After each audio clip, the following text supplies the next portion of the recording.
Hello, God bless from Up Ministries. It's me, Dick Jr. I am coming to you today to read you 2 Chronicles chapter 7. Now, I prayed and I asked God to help me to speak with you before I started this video.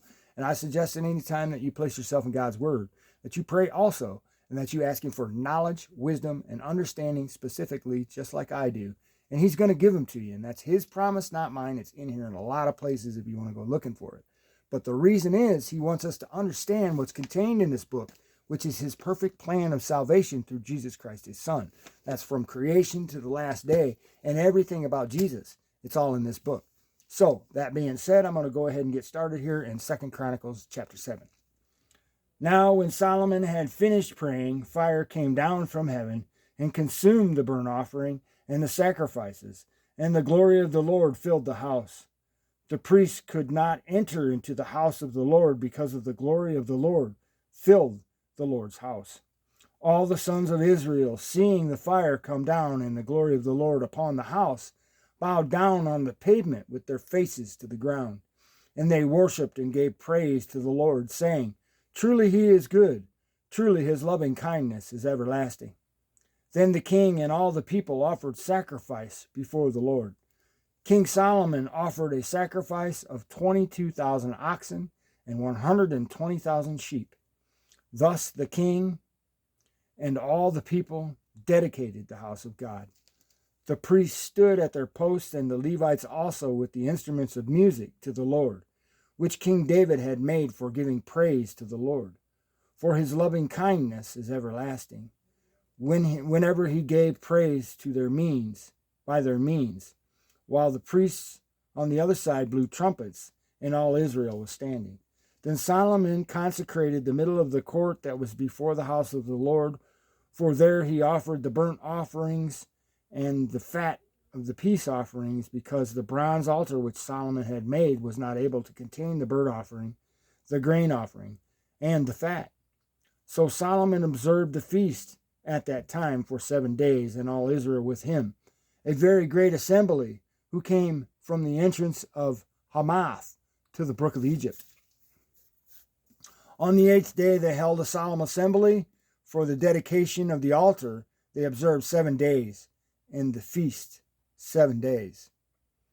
Then on the 23rd day, the 7th of the 7th month, he sent the people to their tents, rejoicing and happy of heart, because of the goodness that the Lord had shown to David and to Solomon and to his people Israel.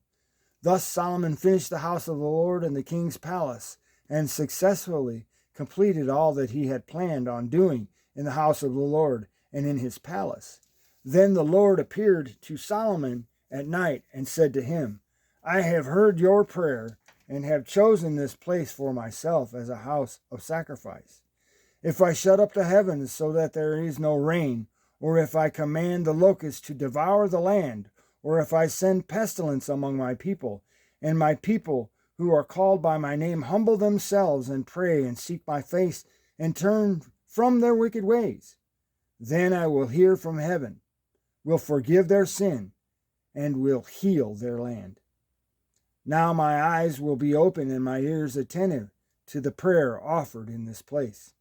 For now I have chosen and consecrated this house, that my name may be there forever, and my eyes and heart will be there perpetually.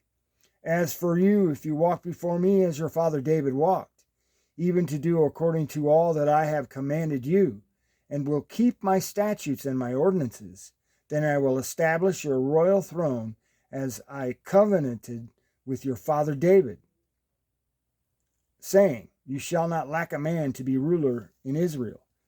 But if you turn away from forsake my statutes and my commandments, which I have set before you, and go and serve other gods and worship them, then I will uproot you from my land, which I have given you, and this house which I have consecrated for my name I will cast out of my sight, and I will make it a proverb and a byword among all peoples.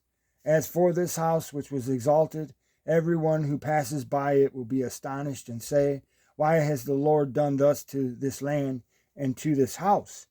And they will say, Because they forsook the Lord, the God of their fathers, who brought them from who brought them from the land of Egypt, and they adopted other gods and worshiped them and served them. Therefore he has brought all this adversity on them. And that is all I have for 2 Chronicles chapter 7. Thanks for listening. God bless.